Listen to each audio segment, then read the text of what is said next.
You're finally ready to make an offer on a home. Then someone asks, how much earnest money will you be putting down? If you're a woman buying a home after divorce in Omaha, that question can feel intimidating if no one has explained to you what or how earnest money really works. How much earnest money do you need? Could offering too little hurt your chances of getting the home? Or could offering too much put your money at risk? In this video, I'll answer those questions, explain how earnest money really works, and help you make an informed offer with clarity, confidence, and peace instead of fear.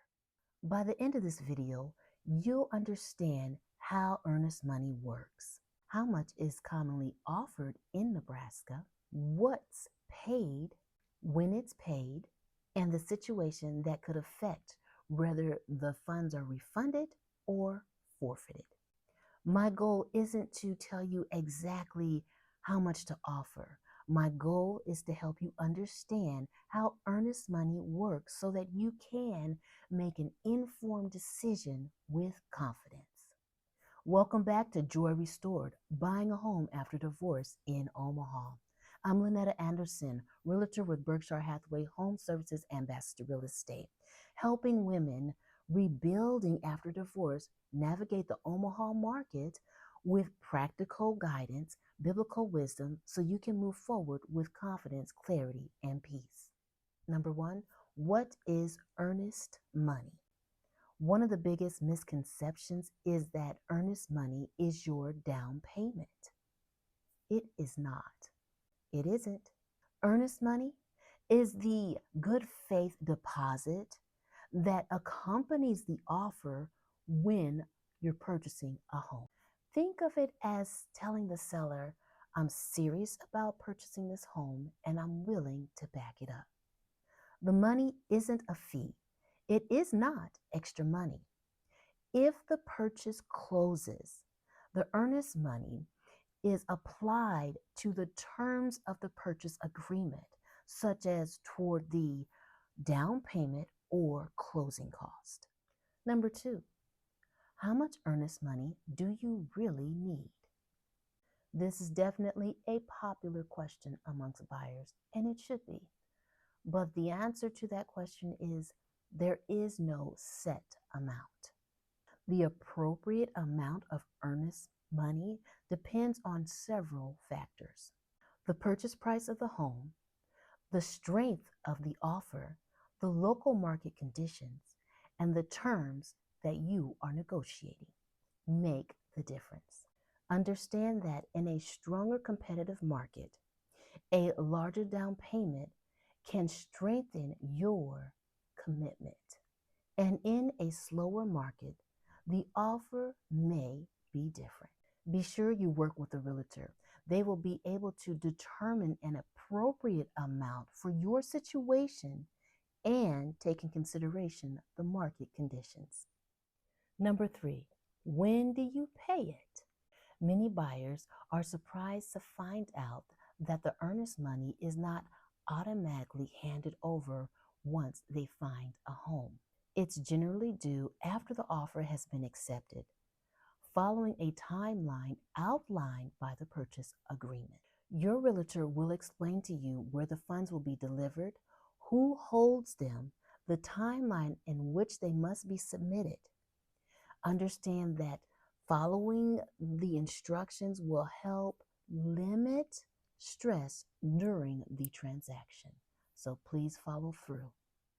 Number four, can you lose your earnest money? This is one of the biggest questions, and it should be.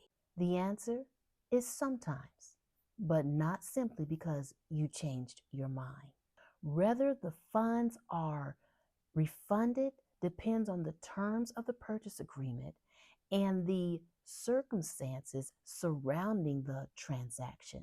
For example, if a contingency in the contract has not been satisfied and you act within the terms of the contract, it is highly possible that the funds will be returned. However, if the buyer fails to meet contractual obligations without protected reason, the outcome may be different. That's why, beautiful blessing, it is so important to understand the contract, ask many questions before signing. Number 5, don't focus only on the amount. It is so true. Sometimes buyer puts so much focus on the earnest deposit that they lose focus on the big picture. The stronger question is, does this offer reflect my financial readiness and my commitment to purchase this home? Making sure you continue to be very thoughtful and purposeful with every step of this transaction, because it's more than just one number. I'm remembering in Luke 14:28, where Jesus asked, which of you desiring to build a tower does not sit down and count the cost? I enjoy all the biblical principles. They are so good. Beautiful blessing, hear me out. Buying a home is a significant financial decision. So taking the time to understand each step of the process is not a sign of fear. It is wisdom. Earnest money does not have to be intimidating. When you understand what it is, why it matters, and how it fits into your purchase agreement, you'll be far better prepared to make an offer with confidence.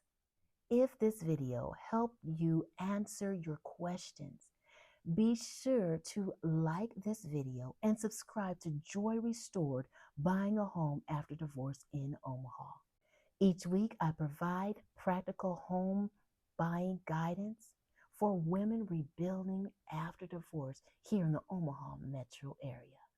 And if you're ready to begin your own home buying journey, I would be honored to schedule a discovery call with you.